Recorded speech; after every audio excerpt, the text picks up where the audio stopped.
Hey friends, welcome back to the library. Today I have with me author N.Owens, and I'm really excited because I love your work and you have Thank me you. in a chokehold right now. Um, I was telling some of my friends in Discord that I read the first of your duet and you were writing the second one. I was like, she's literally got me in a chokehold. Like, I'm just sitting here waiting and kind of begging. Like, how much do I have to grovel? No. Especially because you're one of my chapter by chapter like alpha readers, and so you're getting fed all these little pieces as I'm writing it, and it's just been it's been a struggle lately. Yeah. I went through this like huge slump of life loss of motivation and just kind of that like a lot of authors get that. I don't want to necessarily say it's like imposter syndrome because like I love what I do. I'm glad that I do it, but I just kind of went through this slump of like, do I really want to do this anymore? Like, Hmm. I'm not doing it for the money, but like putting something out there, I still kind of expect or want it to do really well. And so like when you're not seeing page reads and stuff, you start feeling like, okay, like, is this not good enough? Like, what am I doing wrong? Am I not marketing right? And then I start rethinking everything.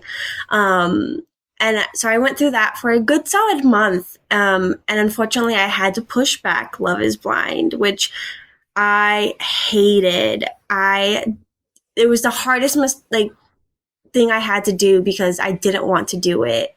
But I just I wasn't writing. I couldn't Mhm. make myself write. I would sit down, pull up my document, and stare at it for like 10 minutes and just be like, I can't just keep staring at it. Yeah. So, one thing I've done a lot is I put deadlines, which is good and bad because I work good under deadlines because I know like I have to get it done by this. I have to get this done by this. But that deadline, the last one, I think I wanted it to be out to my readers so bad that like I wasn't expecting to hit this wall. Yeah. So, and I'm still not 100% back. So it's been a struggle for me to get back into it. But it's flowing a lot better once I do start. Yeah. So,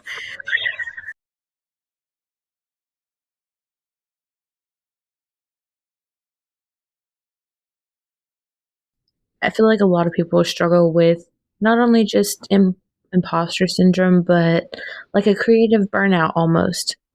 yeah, especially because like I opened up my little shop at the same time, so I was trying to get that off the ground. And like the other day, I kind of just asked because I like making covers and graphics and stuff. I Yeah. do. Sometimes I don't like making them for my own books and stuff, but I like doing it. I like that creativeness. And I think I kind of hit a wall while my husband was out of town, and I couldn't really sit there and write because my kids were kind of bouncing off the wall. And so I had asked for prompts and I made like 20 covers um, out of like a bunch of prompts and stuff. And it really gave me a break from that like monotone of like forcing myself to write.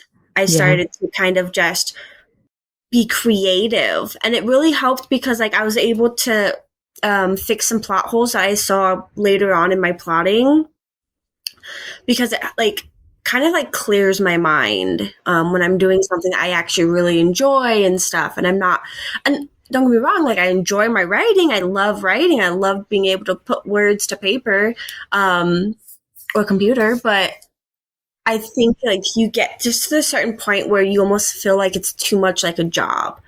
And then they always have that saying where it's like, if you don't enjoy what you do, like it's not going to be great, you know? Yeah. And at that moment in time, I think it was just, I wasn't fully dedicated to what I was doing, you know? So I sometimes you just kind of need that little breakup of stuff. Yeah, So, absolutely. That goes a lot of places too. Like, Mhm. it applies to being a person in general, having a job, all of these things. And Mhm. it's also one of those, like, you have to make sure, especially as women, we spend a lot of time taking care of other people. We have to make sure we take care of ourselves. And so that's part of it too. It has a lot to do with your mental.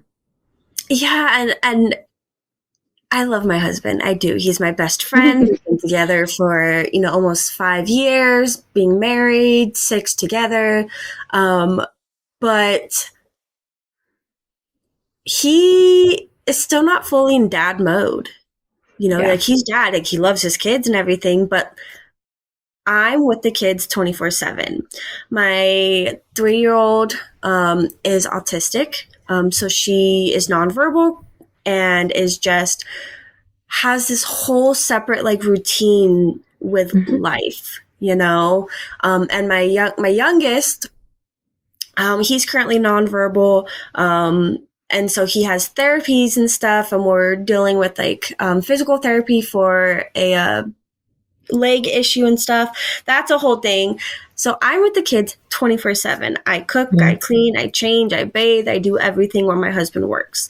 So I went from a full-time job, making my own money, making this, doing this, like being my own independent person, to being a stay-at-home mom, because financially that was best for our family. And I don't Mm-hmm. regret it. I love my kids, but I don't think men realize how hard it is for a woman.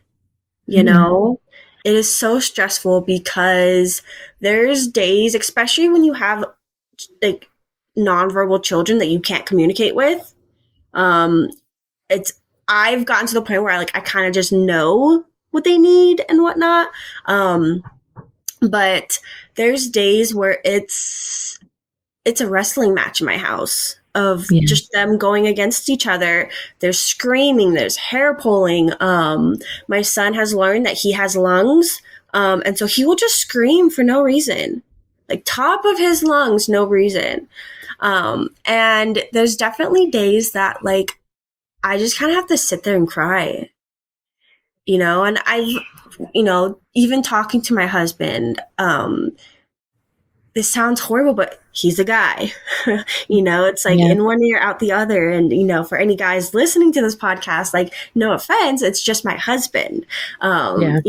And so I think during that period of time that I ran into that slump, I was also like emotionally drained, and there was nothing I can do about it.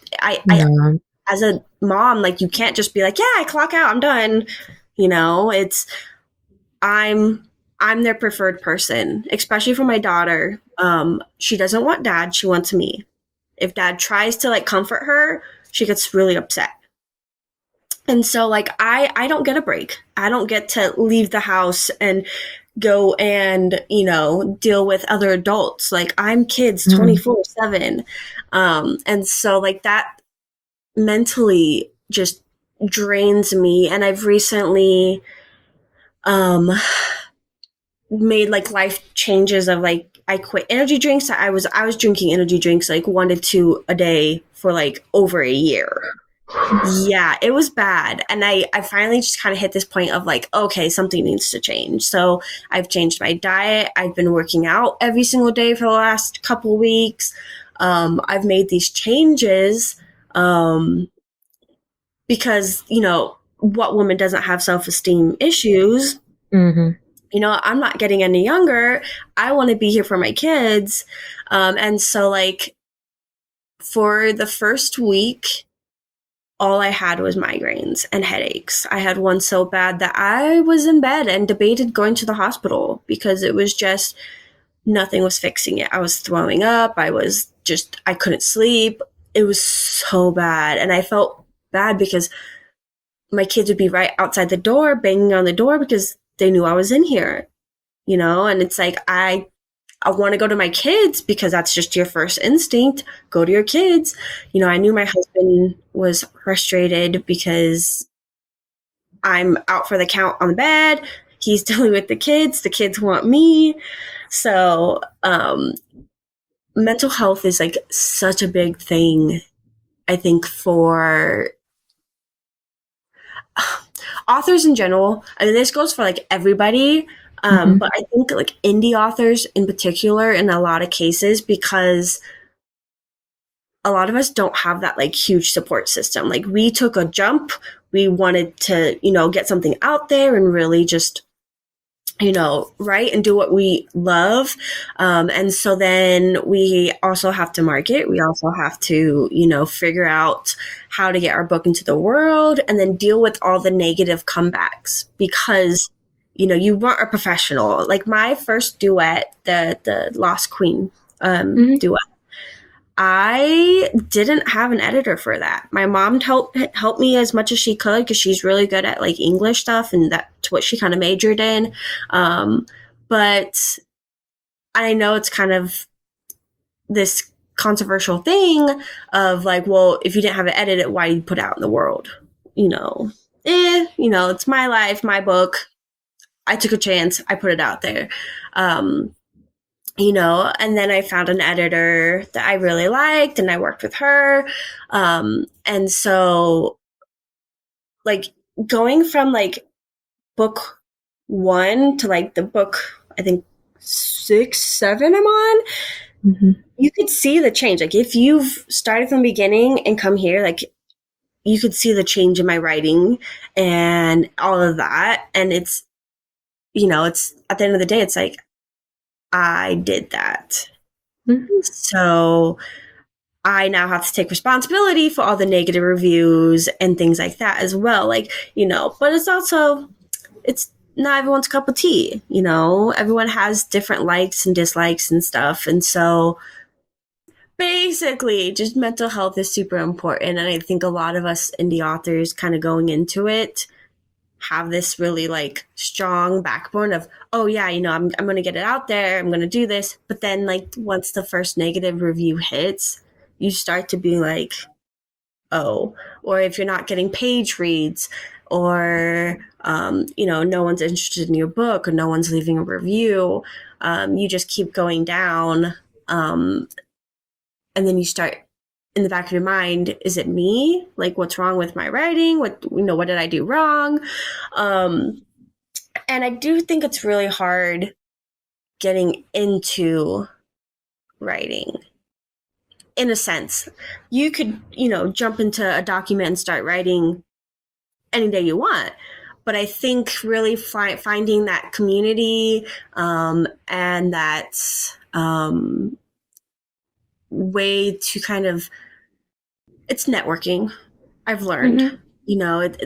that's really how it is really finding the right readers, finding the right audience, finding the right, like I said, community of like other authors to really help support you and give you tips. When I first started, I am not going to lie, I started a separate Facebook page for my author stuff because I really wanted to keep my private and my author stuff kind of separate.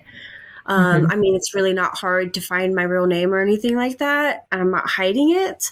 But I wanted that to kind of be separate.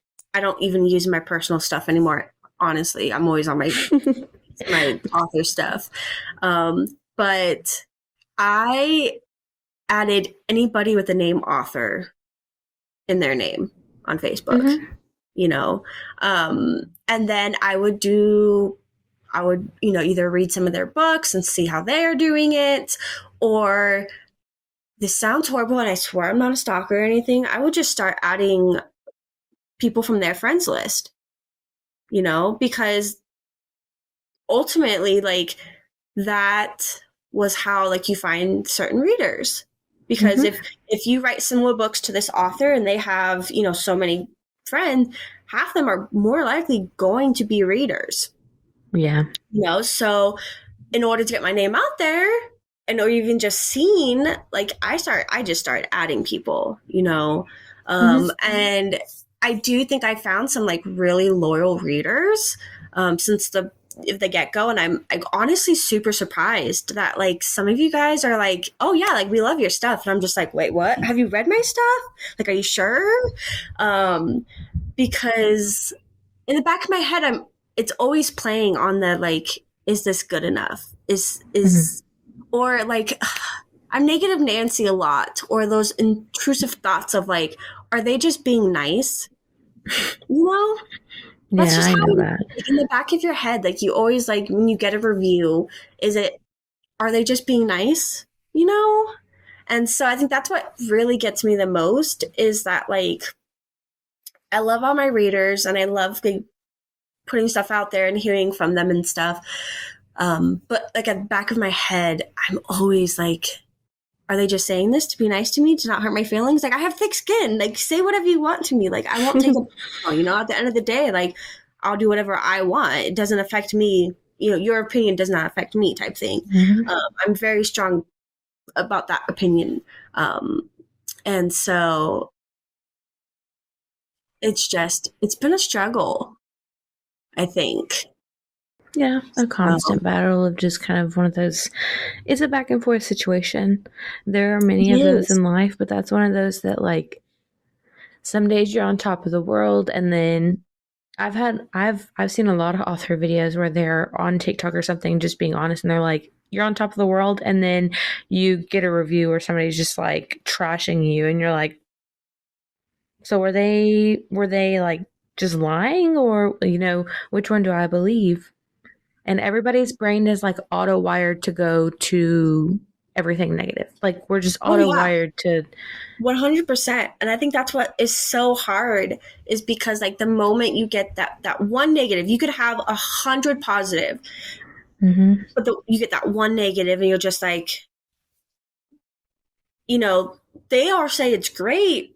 This person says it's bad. Like, and then it's also, could it be a troll? Or is it somebody that just goes around purposely doing this? Mhm. Because I have seen tons of posts of people posting like, this person has posted a 1-star review for like 500 reads out of 505 books. It's like, okay, so then either they don't know what they like or they're purposely doing this. Yeah. So that's what I think is really hard. Or then it's the ones that leave the review by just starring it. I've Those are been the guilty ones of that like that. I'm I just like, can't. at least say something, So because for me on that instance, I completely get it. Say something, but for me it depends on how many reviews they have, because it's like if it's like H.G. Carlton, she's an indie, but she's got tens of thousands of people reading her books and Mhm. reviewing them, like hundreds and hundreds, if not thousands, of written reviews on top of just the stars. So if I see you've got like more than 3,000, I'm like, I'm going to post it on my social media so that people over there, like on Instagram, are seeing what I'm actually reading. But you're doing pretty great. Do you need me? Because there are people who need more. There are Yeah, there are more, like there are absolutely. some that need more in depth. And if I'm actually seeing, okay, you're getting reach and somebody else is not, personally, I won't put my 2 cents in on somebody who's already gotten a lot of traction, because Hmm. my Goodreads is not seen. You know what I mean? Like Yeah, Amazon, yes, Amazon will push it, but Goodreads, like my Goodreads is small, and it's the same people who are on my social media. They yeah, know where it's going. yeah. Well, like I'll leave like just like the 5-star, which is funny because when I first started reading, I would never leave like reviews at all, like period. I would read the book, move on to the next. But then when I became an author, and I was like, yeah, no, you need reviews. Mm-hmm. If it was a great read, I would just leave the 5 stars.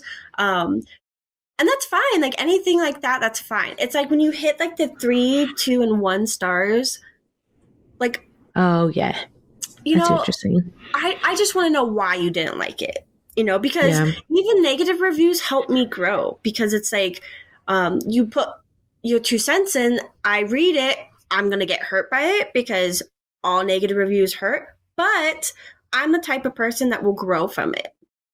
Okay, so this person said, and I've had it a couple times where like there's a couple parts in like dialogue that like people get confused on where who said what, and I've learned from that to like, so like I'm very conscious of that now, like when I'm writing, Mm-hmm. of like, okay, I need to make it very clear who said what, when they said this, and I got that review a couple times. I grew from that. So there's not like, everyone hates these negative reviews, but they're also like a critique of like, hey, I read this. This is what I think you could do better as a reader.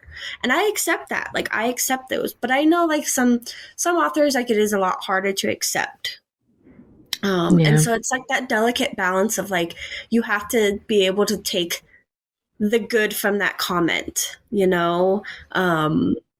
and it's really hard. And so I used to work in HR, and I used to have to help terminate people, which is never fun. But No. the the person I worked with, who was the head of HR, helped me learn how to really stay professional with a lot of things. And so, like, on my profile, you only see bookish things. Like, I won't post anything about any opinions. I don't make comments on opinions when there's drama and Mm-hmm. stuff in the book world, because in the end, that can turn around and bite you in the butt. Mm-hmm. I have my opinions, and I'll voice my opinions to my husband, who listens to everything. But That's I will not. contractually obligated of him. He is. He absolutely is. Like, he hears about all the book drama. Like, it's great because my husband's a big pain in the butt and is very vocal about things. And so like his replies are just hilarious. But um and so like I've learned how to really maintain a professional image. And I think that's one thing that a lot of authors like tend to forget, is that like the moment you put author in your name, or you put something out there, or you're trying to market yourself, You've got a business. yep, everything you say, everything you post can and will be used against you, you Mm-hmm. know? And so, like, that's one thing that I've always been strong about, is that I will only put out what I know can't bite me in the butt. Granted, Yeah. everything can be taken, twisted in some sort of Mm-hmm. way, and that's fine. But you can't tell me that like nothing on my profile is going to be inappropriate, is going to be like controversial, or anything like that, because I keep my personal beliefs on everything completely separate from my professional beliefs, And I think that's a struggle for a lot of people. Um just because I think social media is just so big ever since MySpace, like sharing your thoughts and stuff on the internet is just like Yep. this norm. It's like, I am in a really, shitty mood. I want to go post about it, and so Mm-hmm. that's one thing that like, I have to remind a lot of like people that I talk to, be like, hey, you can't say that. You can't do that. You shouldn't do that. You shouldn't say that. It's like, stay professional, because this is your image, Mm-hmm. It takes one person to be like, I don't like you because you said this, or because you believe in this. Like, I'm going to boycott you, And what's really sad is that like people who aren't part of the situation will jump in and really be like, oh, I heard you had this opinion, like, I'm going to boycott you too, before hearing two sides. And that's one thing that I always do, is I hear both sides of a story. And that's how I was trained in HR, is like, you have to hear both sides of the story. It doesn't matter who's wrong, who's right, who's been injured, who's been, wronged. You hear two sides of the story, because there's always two sides to a story, and like, I'm a weird person that watch a lot of documentaries and stuff, but I watched this one documentary like way long time ago about it was like this testing thing, and it was, they had all these people in one room, and they made something happen, and then they asked all these people what happened during this like huge thing, like big dilemma happened, and everyone told a different story. And so it was just like, it's like the game of telephone. One person says one thing, you start passing it along, and it starts changing into something else. So, like, as an indie author, I think it's harder because you don't have a marketing team behind you saying, like, okay, this is what we're going to say, this is what we're going to put out, this is how we're going to market it.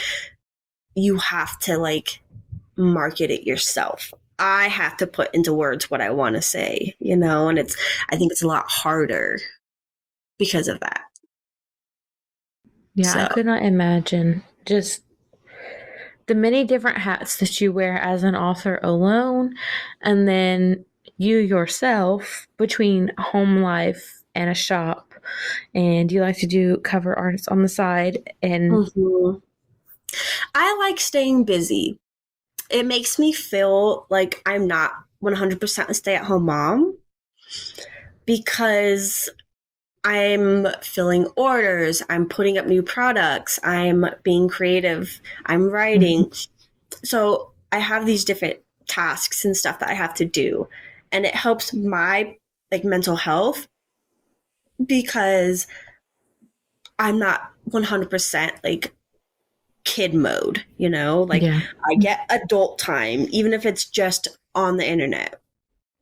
And so like I like being busy. Like I work better like under pressure and those deadlines and everything like that. That's me personally. I work better like that. But when I first started, I did so much research, so much on ways to market, the best ways to market. And it's always hard because like a lot of these things that you read when you're starting off is going to be from like really successful authors that have been doing this for absolute years, you know, and things change, the way you market change. And so you have to find that right one. And then it's also, you know, depends on what genre you're going to write. Is going to be how you market differently. I kind of write dark romance right now. And so a lot of my posts are going to be darker, you know, because that's the theme of my writing. I want to keep that consistent, which is going to be interesting because I have some not dark things plotted out. And so making sure that I keep like my image so that my readers continue to read my stuff. But I just have like these really cutesy things that are kind of planned because sometimes you just need something cutesy to mix up your writing. Yeah. So, yeah. So how long have you been writing? I started, what year is this? October 2023. Oh, wow. Yeah. Okay, so I actually did find you right around the time you started. What year is this? 2024? Oh, Or 2022. 24. Sorry. Okay. 22. October 2022. I'm like a year ahead of you guys. Because I released my first book in January of 23. Yeah. Yeah. I've been around since close to the beginning. And I didn't even realize it was the beginning. Yeah. Because like I said, like I jumped in and basically was like doing it as I went and I learned as I went and I kind of just like I would research other authors that are very similar or when I find new authors, like I look at their stuff and see how they're doing stuff and I adjust my stuff to kind of market the same. Like I learned on the go of like how to do graphics and what to add to graphics and things like that. So networking's been huge. There's a couple authors because I do a lot of like questions on my Facebook and just, you know, hey authors, so question. And I would do that a lot at the beginning, hoping that authors would pity me and give me advice. And there's some amazing authors that, you know, it's a hard thing because a lot of people don't like, I guess you gatekeep, you know? Yeah. And that's one thing that I would never do because like when you're starting out, I think a lot of people think you're automatic, like, you know, you're a rival. The moment you start, like your competition, you know, because there's so many indies authors out there, you know, and there's more popping up every single day.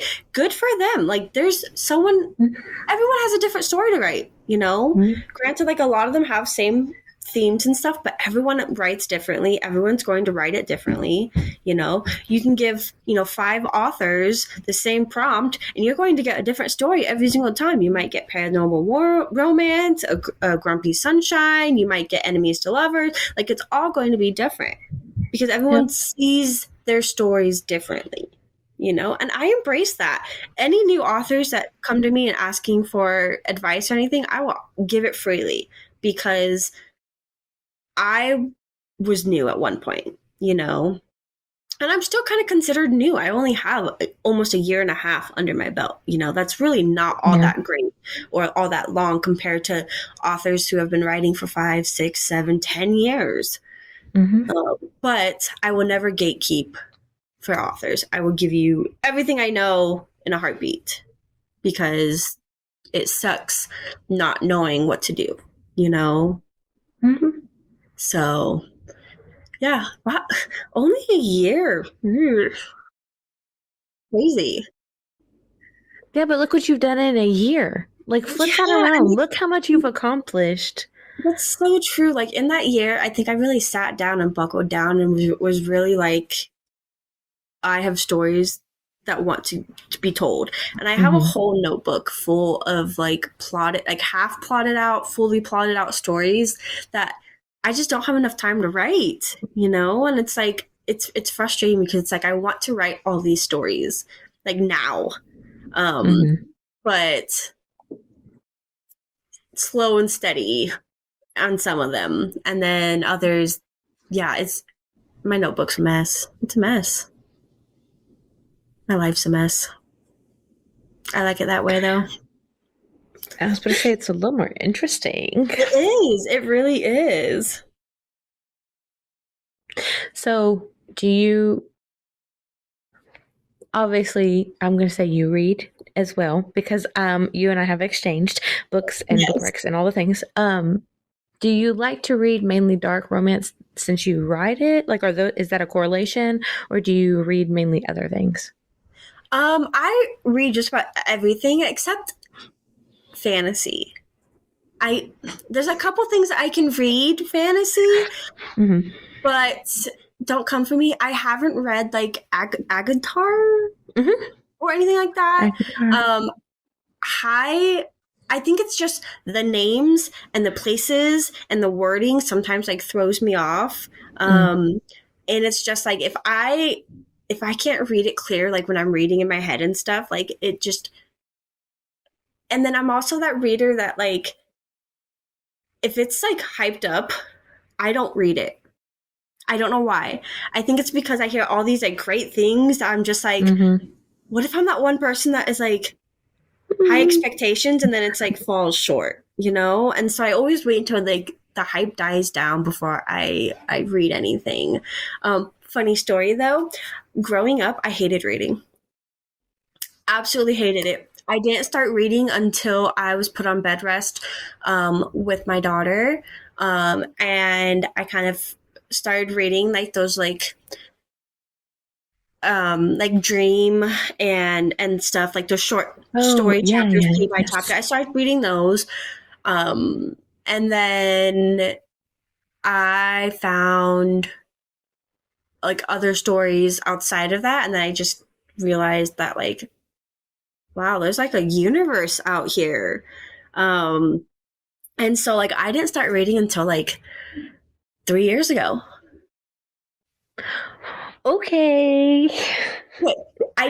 Growing up, my mother used to make me read as a punishment. So in That my makes head, sense. reading was bad. My mom reads everything that I read. Me and her can talk books all the time, and she reads every single day. She's a huge reader, Mm-hmm. and so when I would get in trouble, I would have to sit there and be forced to read a book because who wants to read a book outside of school, right? Right. Especially when you're like 8 or 9, you're like, I want to go outside and play. There's some That would of be it, like me. there is, and like but I was a big tomboy. I wanted to be outside. I wanted to go play outside. I wanted to be in the sun, and so like when I got in trouble, I would have to sit on the couch and read a book, and then I had to tell my mom what I read. so that she knew I was reading, not just sitting there flipping pages. Mm-hmm. And the first book that she ever forced me to read was Because of Brinny Dixie. And it's still one of my favorite books because, like, she made me read that book all the time. And I absolutely hated it.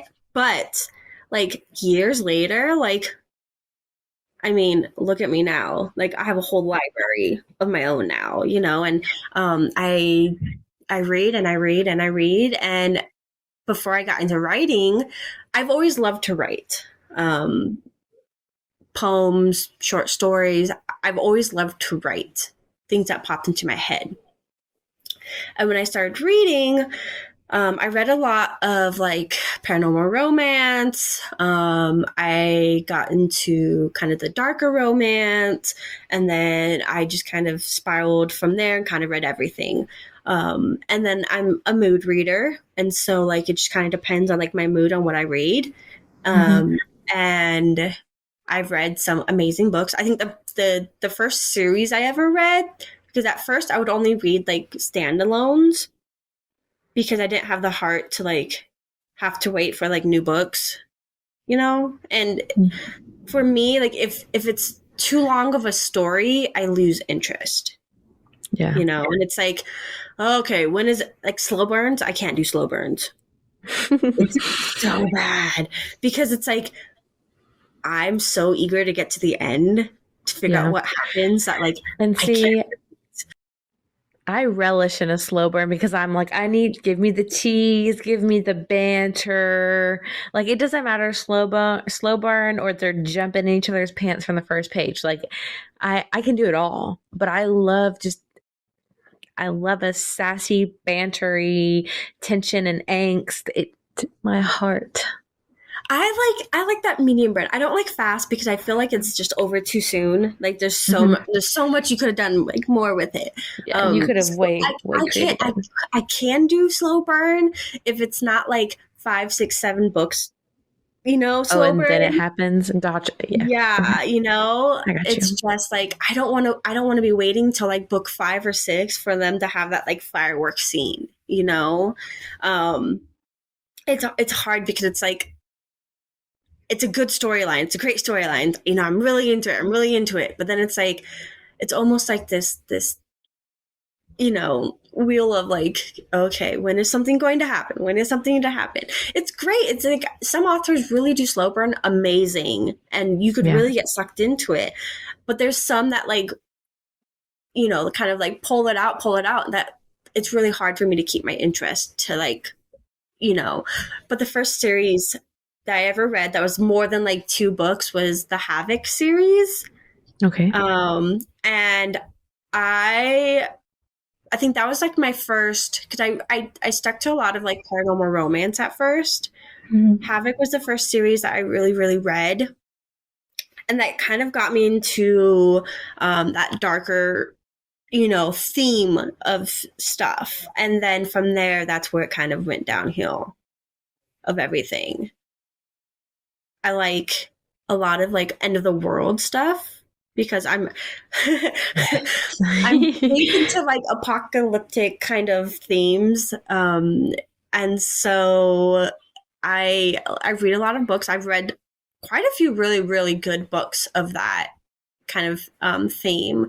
And then there's certain like sports romances that I can get behind 100%.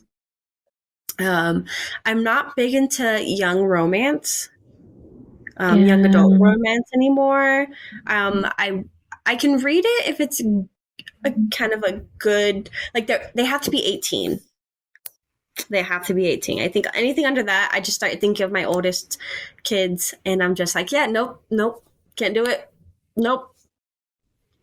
My oldest is 13, going on 30. And the sass that comes out of her mouth could put some of my characters to shame. So it's really hard to like read high school stuff now. Yeah, see, I tried to read the series, I think it's The Summer I Turned Pretty. Yes. Yes. I Yeah. haven't The read Summer it, I but Turned Pretty and then the other two. So I had to audiobook it. I finished the first one and I was like, okay, this is really like I just wanted to know like the only reason I finished it is because I wanted to know how that one particular story turned out yeah. or that piece of it. And then after I finished it, I was like, this was so just not me. I'm sorry. I was just like, I cannot. I think I told myself, I was like, there is a reason that it's called young adult. My voice Yeah. broke. But I was just like, you guys are like 13, 14. I'm sorry. In my brain, I'm just like, if I would have ended up with the person I was with at 13 or 14, my life would look Yeah. so Yeah. bad. We're just gonna be honest, really bad. It would not be Yeah. great. I think it's really just hard because it's like we're not teenagers anymore. Mm-hmm. We're, years past that. And so it's like Mm-hmm. some of these like high school stories, like that never happened in high school. What do you mean? You know? Right. So yeah, it's hard for me to get into those. Like there's some like really good ones as long as they're like 18 and it's like their senior year, end of their school year, because the Lost Queen duet was Yeah. kind of that line. And believe it or not, that story actually had a completely different, it was supposed to be contemporary. And as I was writing it turned paranormal, and I was like, okay, I'm just gonna go with this, and that was my first ever, and so like it doesn't have all that spice and stuff as like I progressed moving away from it. I do have a few other paranormal romance ones kind of planned, because that's just how they fall. But like Mm-hmm. the Chaos Kings was supposed to be contemporary. It was supposed to be more mafia ish. But then it flipped. It's when you're writing, your characters start taking a life of their own, and you just kind of go with it. There's no stopping them sometimes, and that was that case for that. Yeah, it was bad. So I just had to go with See, it. and even with that, like it was still like that's one of my favorite stories.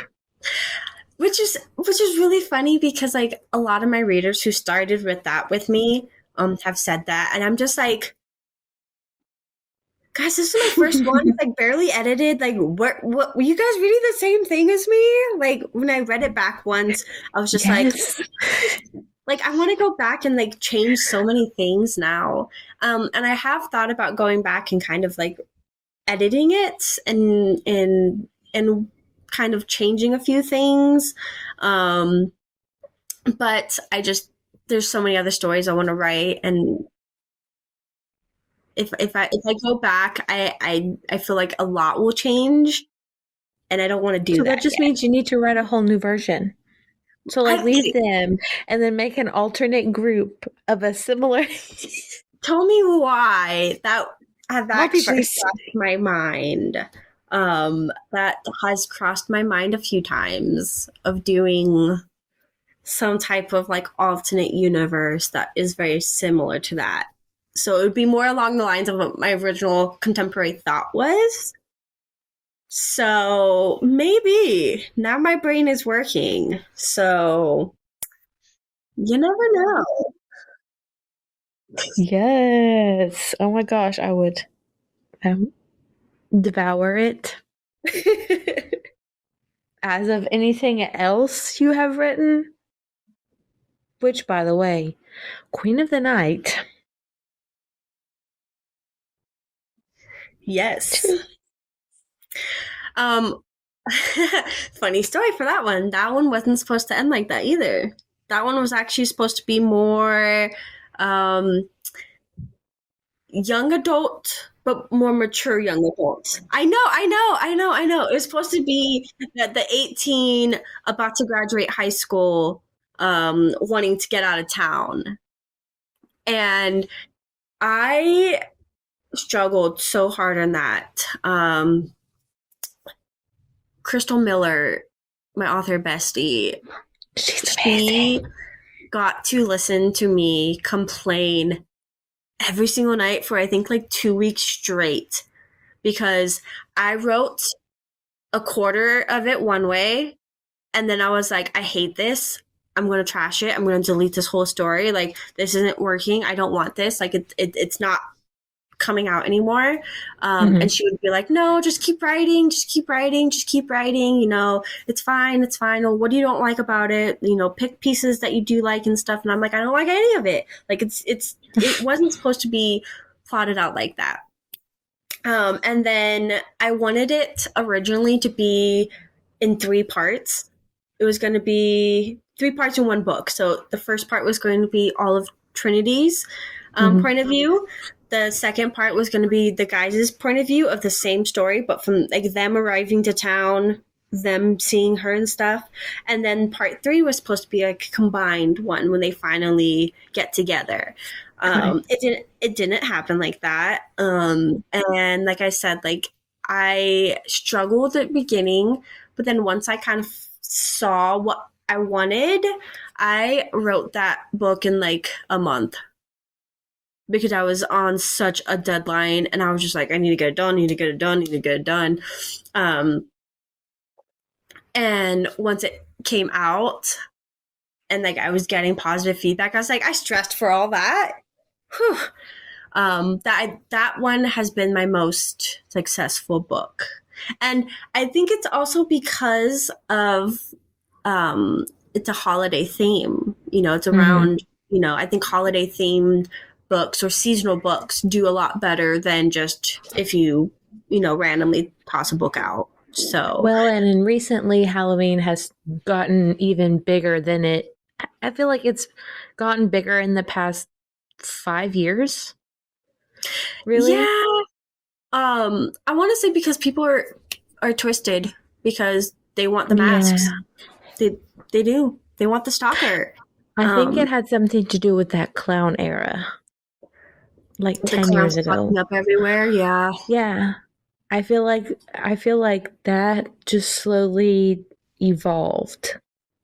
Everyone wants that good, like, forbidden, you know? It's that you shouldn't want a man in a Mhm. mask stalking you from the shadows. But also, like, you do. Mhm. Because I'm telling you, a lot of girls I'm in a Discord chat and a lot of the girls in there are like Ghostface, Scream, like Yeah.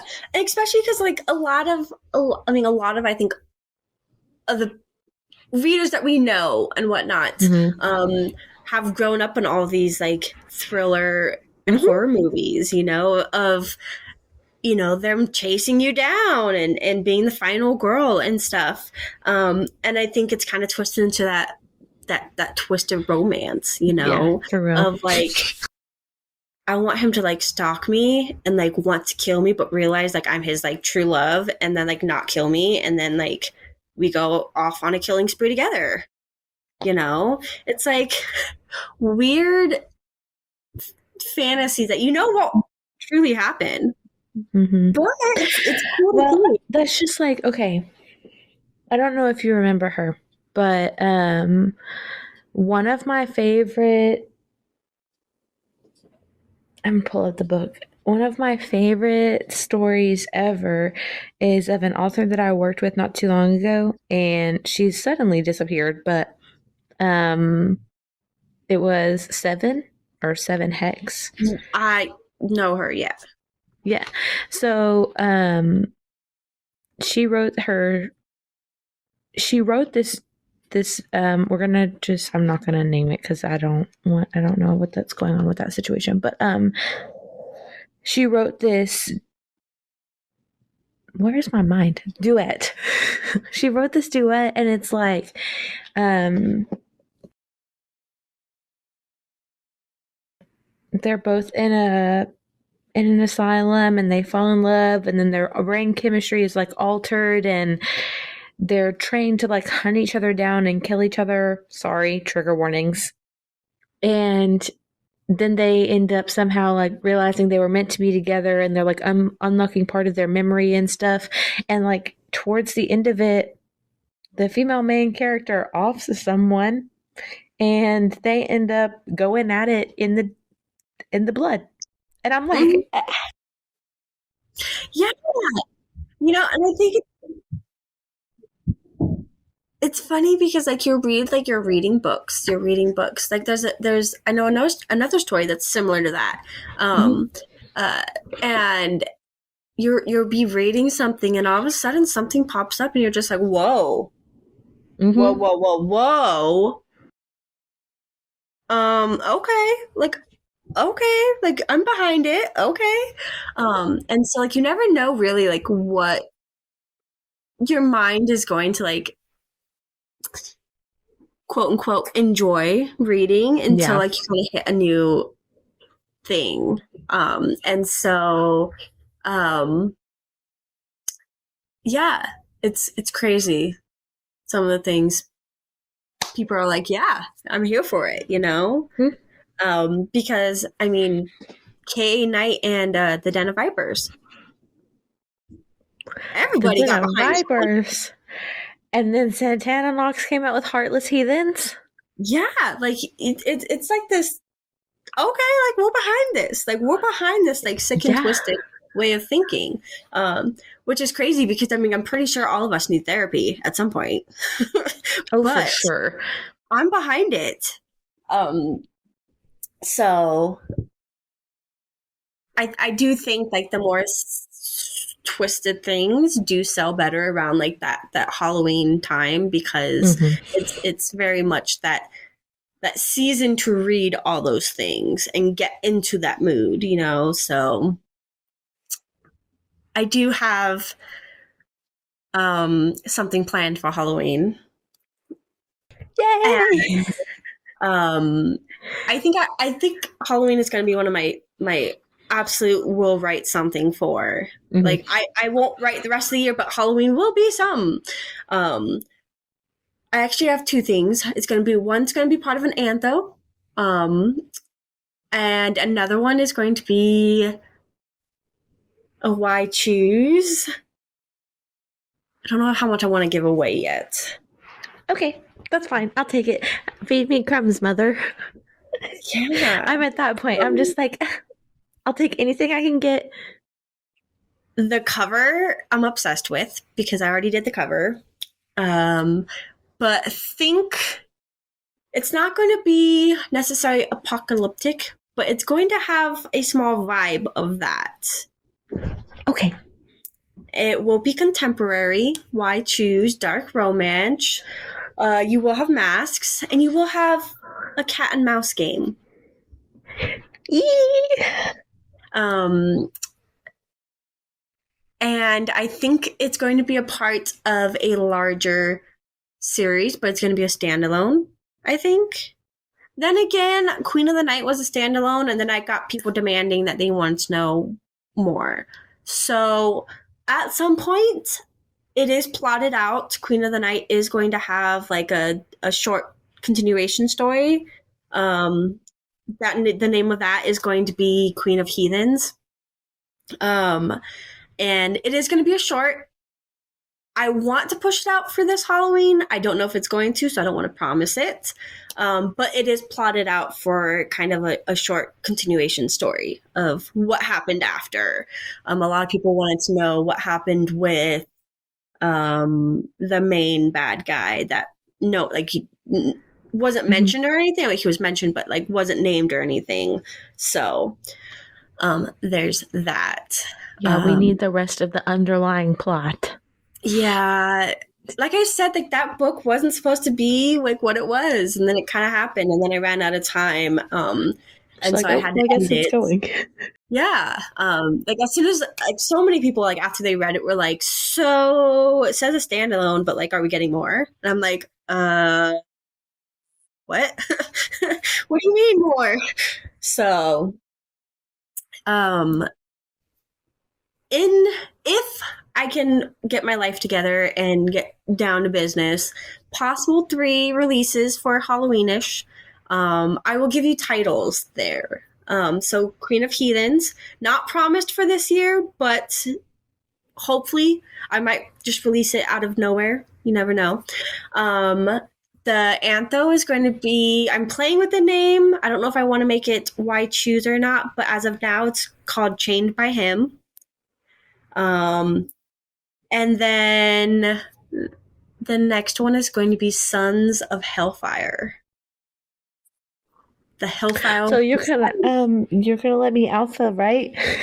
Yeah. Like I have like these, I have like 3 or 4 of you guys that like are like my constant alphas that like I will post and be like, I'm looking for, but like there's certain ones that like if they apply and they have the time, because I always do it to where if you guys can, you know, because I know you guys arc read and stuff for all these people.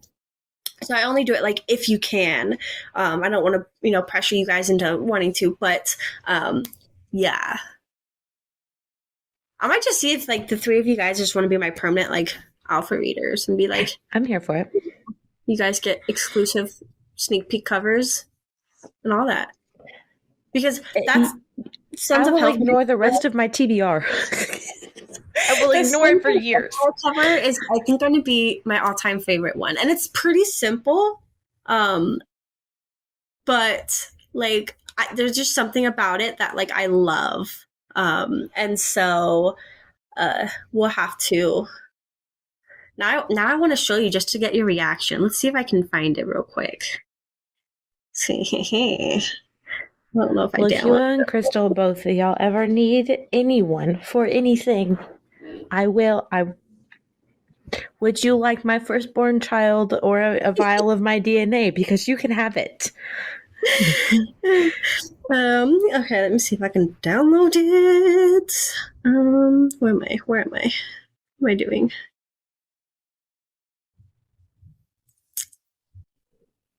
I'm going to add in waiting music right here. Right? Well, you can ask something else if you want, and I can continue because it might take a second. You're giving me the insider scoop. Yeah. So,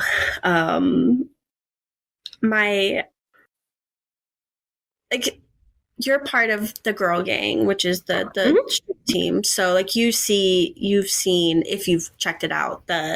I have a spreadsheet with all of my like stories and like estimated dates and stuff like that, so that you guys get that sneak peek on kind of what's planned. So that's always changing and stuff. And I have 3 anthos in the works. One is for this Halloween. One's going to be for Valentine's Day next year, which is I'm playing with the idea of doing the second book of the Darkest Dawn, Darkest Desires. Start that with that antho, so that you guys start getting that sneak peek of that. Or if I should do a different story and then just release Dark Desires by itself. Okay, it's downloaded. Let me go find this. Oh, maybe it didn't. Hold on, it didn't. To be continued. Dang it. But so Darkest Desires, which is funny because Darkest Dawn was supposed to be just a standalone short, and then once again readers were like, "Oh no, like we need more," and I'm like, I mean, I need more too of their story. So I mean, yeah, I okay, we'll do this. Let me try this again. Okay, so now I gotta ask you this as an author, because I've asked another reader and I just thought about it. I'm gonna change it a little bit. What I asked them, I'll explain in a second. I'll ask you what I asked them after. But when you're writing and you have a book that is gonna have multiple underlying genres, like obviously if you're gonna be writing a dark paranormal romance, how would you classify that when you're getting ready to publish? Like, is it a romance? Is it a dark romance? Like, do they give you a whole lot of options for like reverse harem or, you know, those sort of things? Like, how do you figure out where to categorize it? I'm going to be super honest. I hate categorizing stuff. I'm just asking because like you can write a dark paranormal Yeah, like you can write a dark paranormal Yeah. fantasy romance, and I'm like, okay, so do So you? I use KDP. KDP lets you choose up to 3 categories. And Okay. so you can choose like the different categories. I feel like their categories don't necessarily like give you like all these crazy options like you might have in your book and stuff. And so it I personally hate um categorizing just because um when you're writing a book or you're writing your stuff, I think it's harder to point out things because you wrote it. And that's why Hmm. when I have like alpha readers and stuff, I always ask if you find a good tagline or teaser, like please highlight it, please let me know. Because I'm horrible at finding it from my own stuff because I wrote it. All of it just, it's whatever to me. Um, The main thing I asked them was like, for example, when you have a situation like Colleen Hoover when she wrote Layla and Verity, she's for the majority a like romance author. She calls herself a romance author, but she wrote a paranormal romance and a thriller that had romance underneath.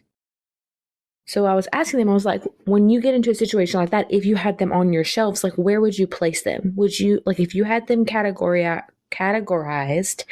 by genre on your shelf, would you keep those 2 books with the rest of them because she's a romance author, or would you stick them in the thriller and paranormal section? yeah. I don't That's know why I because like asked your side because I'm like, how do y'all categorize it? Like, do you think if you were to do something like that, would you have like what would you have preferred? it's I think it's hard because as authors, like you want to find categories that um you know are going to like also get you like placements or ratings. And I think doing like an overall dark romance is really hard because there's so many dark romances out there. And so you Mm-hmm. really have to like nitpick on what like narrow down what your book can fall under because certain books like you might not see it as a certain thing but like your readers might. Mm-hmm. And so I think that's what's really hard.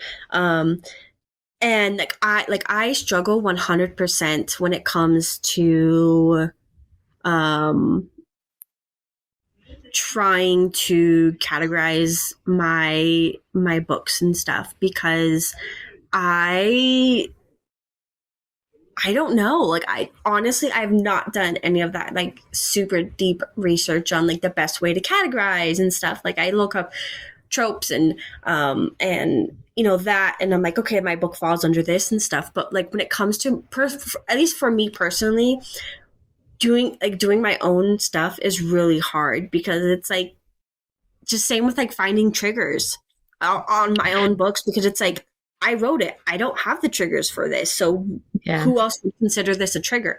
And that's why I always ask like when you guys are done reading the books, what would you find as a trigger as a reader? Because as the Mm-hmm. writer, none of it's triggering for me. So I don't okay. I'm sending you 3 versions because I haven't narrowed down which one I want to kind of go with theme.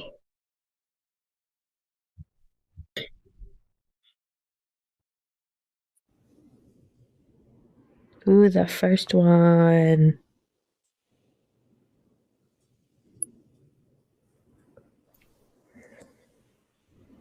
But I'm still kind of playing with it. But this is going to be the theme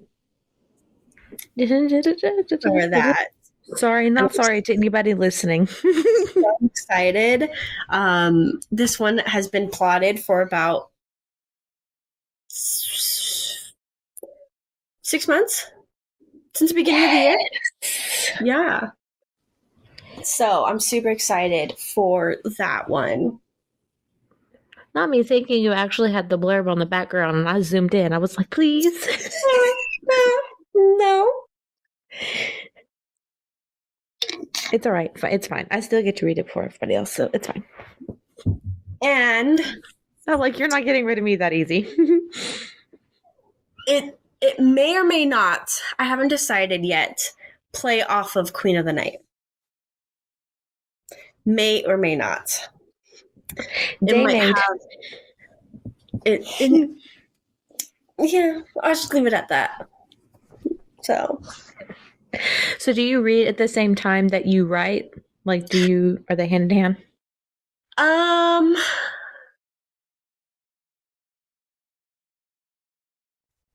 Like, do I read other books while I'm like writing? Mm-hmm. I can, and I do, usually. I haven't, this is so bad, I haven't read in like a month. But that was because I've just been in that horrible slump, and I tried listening to an audiobook of a second book that came out that I've been waiting for. And I had started it, and then I just, that slump, just, I didn't want to read, I didn't want to write, I didn't want to listen. So right now it's been music, a lot of music, and whatnot for me. But usually I can read, like I'll do everything I need to do like during the day, and then I'll take a break before my kids' dinner and stuff, and I'll read then I'll read for a good portion of the night before I have to get back into writing. I do a lot of my writing at night when my kids go to bed, because that's my sane period of time of like no screaming and stuff. But then it's hard because like my husband's getting home, and then I have to cook him dinner and stuff. And so it's like this delicate balance of chaos. Yeah. It's great. I love it.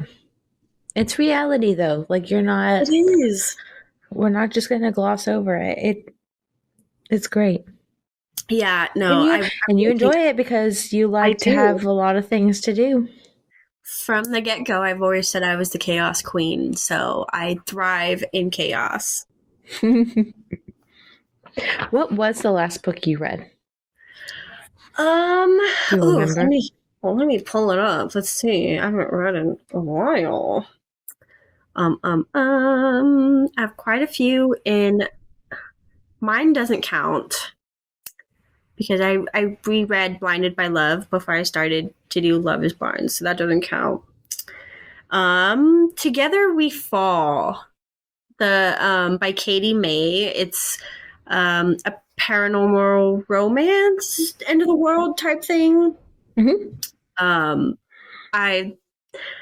I've been in a reread thing for a while right now. So I've been rereading a lot of books that I've already read. One of my favorite duets is God,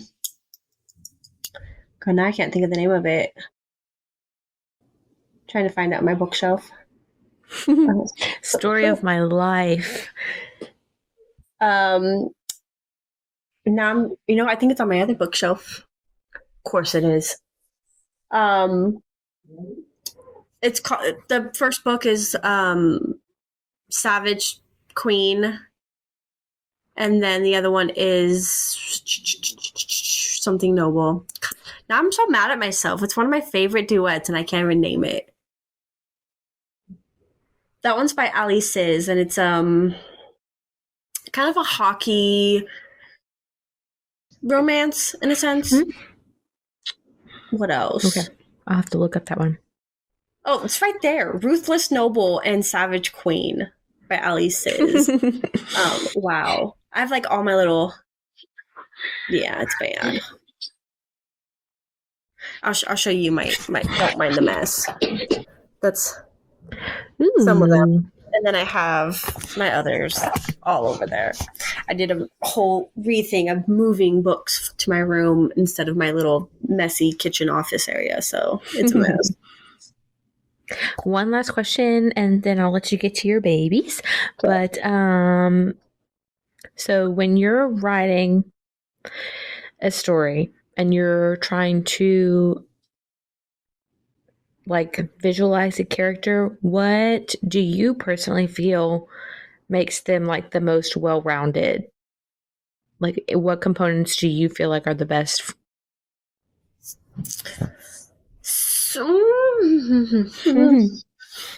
So when I'm writing or like plotting out a story, it's almost like a movie in my head. Like I see the scene and everything, and so then from there I have to kind of narrow down those details of like the people, how many people, what's going on, and so I really have to like look at the book as a whole and like narrow down that way.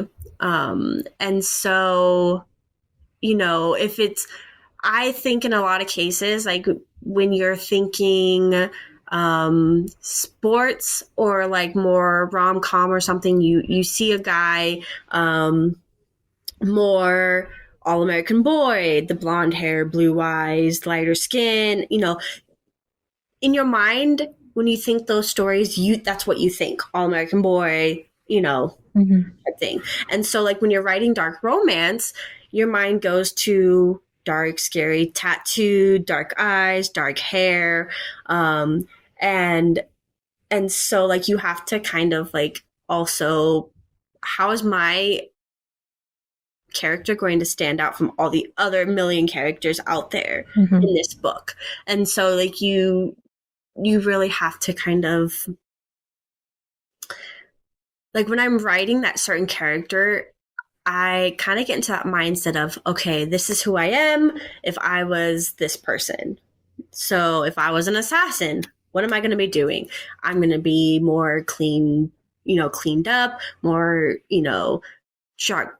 If I was a dude, sharp, you know, shaved, and really make sure my appearance was clean because that's just who I am. And so like when I'm writing, I get into that head of that character because I write multiple point of views of, this is how I would look, how I would feel if I was this character. Gotcha. And so, yeah, I think, Depending on the story. yeah, I mean, it all really depends on kind of the story and what's happening on how my characters are going to develop. Because like with Blinded by Love, once again, it was supposed to go a different way. And then, you know, the characters start having their own kind of life on the pages. And you kind of just go with it. Like 9 times out of 10, I really don't, like, I plot out the whole entire story before I write it. And then as I'm writing, it all changes. But when I'm plotting, I make sure that all the major points that I want to see, all the major scenes, those are for sure going to happen. They might not happen or get there the way I want them to, but it happens. So characters kind of take on their own life as you're writing. You kind of just stuck with what they give you. I've had quite a few authors tell me that. They're like, then they just take off on their own. Like, They do. Like, all right. I think a lot of authors kind of get into their mindset of that character. And so you stop thinking like your author writing self. And then all of a sudden, like, you feel like this character, you know?